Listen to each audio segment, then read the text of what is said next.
부동산 공시법 오리엔테이션 시작하겠습니다. 자, 일단 가장 중요한 게요. 제 이름입니다.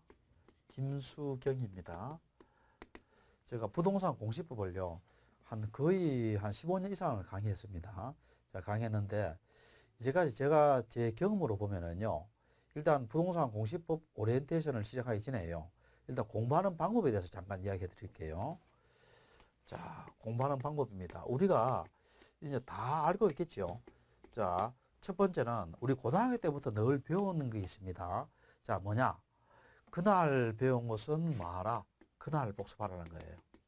자, 그날 배운 것은 뭐하라? 그날 복습합니다. 자, 근데 우리가요. 물론 여기 공중개사 수강생들 중에서는 젊으신 분도 있고 나이 드신 분도 있고 또 지적 수준도 다양하고요. 또 작년에 하신 분도 있고 올해 하신 분도 있을 거예요. 자, 그런데 이 많이 아는 것보다는 제대로 하는 것이 중요해요. 그러니까 많이 알더라도요. 시험 점수가 안 나온 분들이 있어요. 자, 그 말은 뭡니까? 공부를 핵심을 못 찔러갔다는 거예요. 그리고 공부를 너무 산만하겠다는 겁니다. 그럼 여러분이 이 가장 확실한 공부 방법이 우리 고등학교 때부터 들은 이야기예요.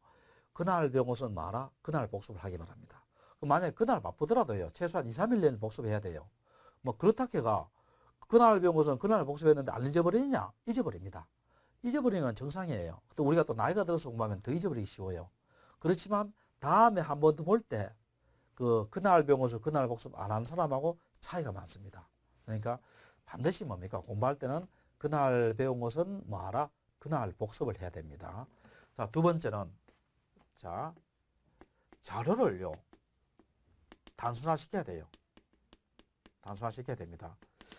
자, 우리가 사법고시 공부할 때요. 단권화라는 말이 있어요. 단권화. 단권화라는 말은 뭡니까? 한 건 가지고 여러 번 본다는 거예요. 그래서 우리 중개사 시험이 객관적으로 사법고시보다는 어렵진 않잖아요. 물론 공부할 분량이 워낙 양이 많으니까 뭐 우리 시험은요. 그 시험을 치는 사람한테는 가장 어려운 거예요. 가장 우리 중개사 수강생들은 중개사 시험이 가장 어렵습니다. 근데 여러분 학원이나 동영상 강의 들을 때 처음 등록할 때 있죠. 책 한번 봐봐요. 엄청나잖아요.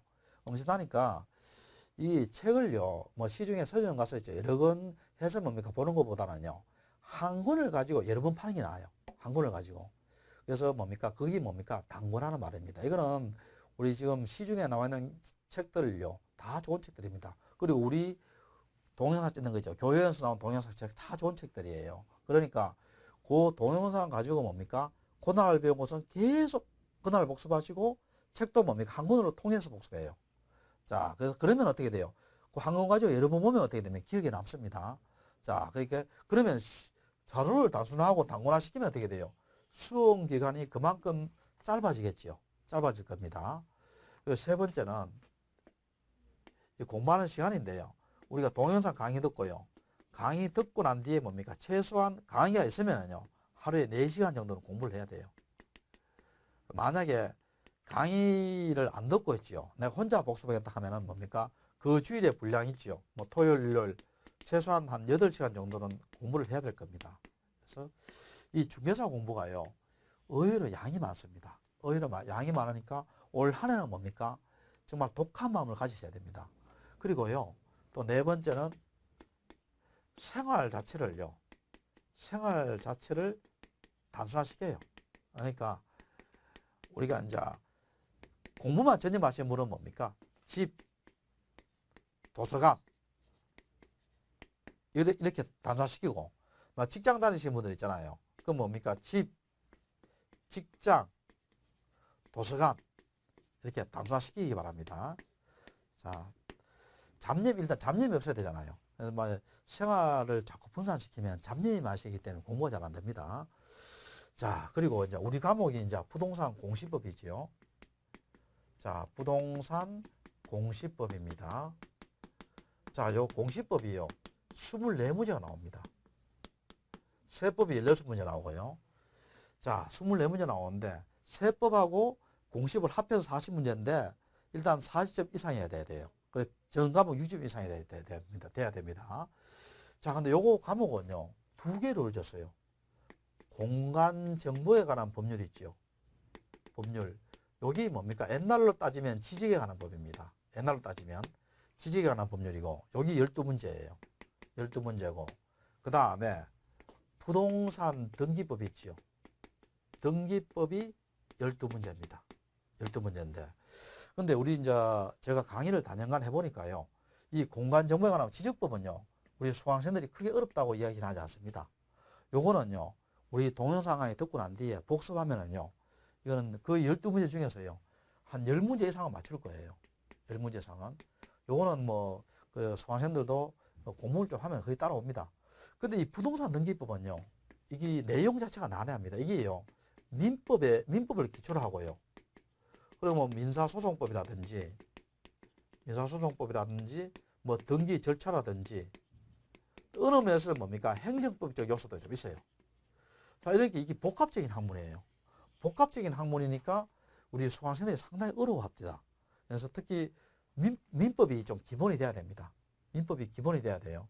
이 12문제입니다. 12문제인데 이 부동산 등기법은요.